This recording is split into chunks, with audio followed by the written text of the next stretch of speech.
first of all, there are some kind of obvious winners ahead of this year's ceremony. Yeah, the shoe-ins is what I'm calling them. And so Oppenheimer is going to sweep. I think we all know that. The Best Picture, Best Director, I think Best Actor too. A lot of technical awards for sure. Hollywood loves an epic spectacle. It's a period piece as well. That's like a formula for an Oscar. Plus, it's won over 300 awards already. I didn't even know you could win 300 awards, but apparently they have. But in the history of the Oscars, the Best Picture, Best Director often go together. That makes sense. But in the last 30 years, 6 different times it's split. So perhaps Yorgos Lanthimos could pull it out if the Poor Things fans want to see both of them represented. So it seems unlikely, but it happens. I also think Divine Joy Randolph is a shoe-in to Best Supporting Actress. She's won every major cinema award for this performance so far, and she absolutely deserves it. So I think those are for sure. Yeah, talking about sweeps, she has absolutely killed the award circuit this season. Rightfully so. Yeah, rightfully so. And everybody thinks that she's going to walk away with the Oscar on Sunday as well. Sure. Talking about supporting actors now, there could be an upset this year. I mean, it would be so interesting, wouldn't it? I mean, Robert Downey Jr. is the favorite to win. He's won a lot of awards for this so far.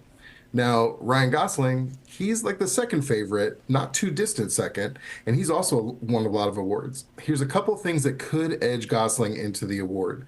One, the Oscars typically don't award comedies very much, but this year there's a couple comedies being acknowledged. Maybe that tide is changing. Plus, after Margot Robbie and Greta Gerwig were snubbed, Gosling came out with some great words in support of his coworkers, and I think there could be some sentiment thrown his way. It would be so interesting. It's unlikely, but it would be a really interesting upset, I think.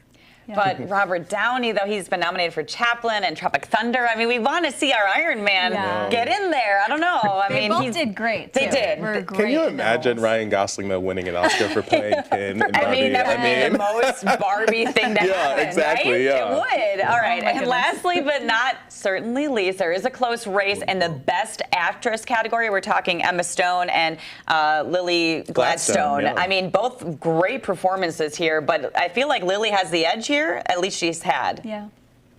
You know, Vegas odds have it dead heat on both of them. So this one is often the most interesting category. There's some really interesting performances. But yeah, these two are in dead heat right now. Again, both have won a lot of awards for their performances so far. Stone in a largely comic performance, but it has a lot of dramatic touches, obviously.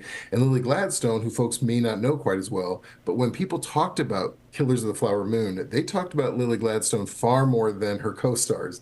Leo didn't even get nominated this year, which could bring back the sad Leo meme. Oh, yeah. It's all cross Poor your fingers, Leo. cross your fingers.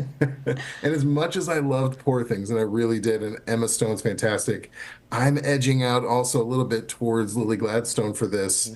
I'd love to see her win. I've seen her in some previous performances, and she just has that little extra something.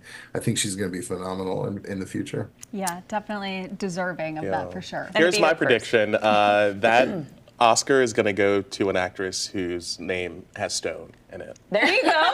Bold. Boom. Bold. There you go. There you go. We'll find out. It's either going to be Emma Stone or Lily Gladstone. I love that, Jared. That's great.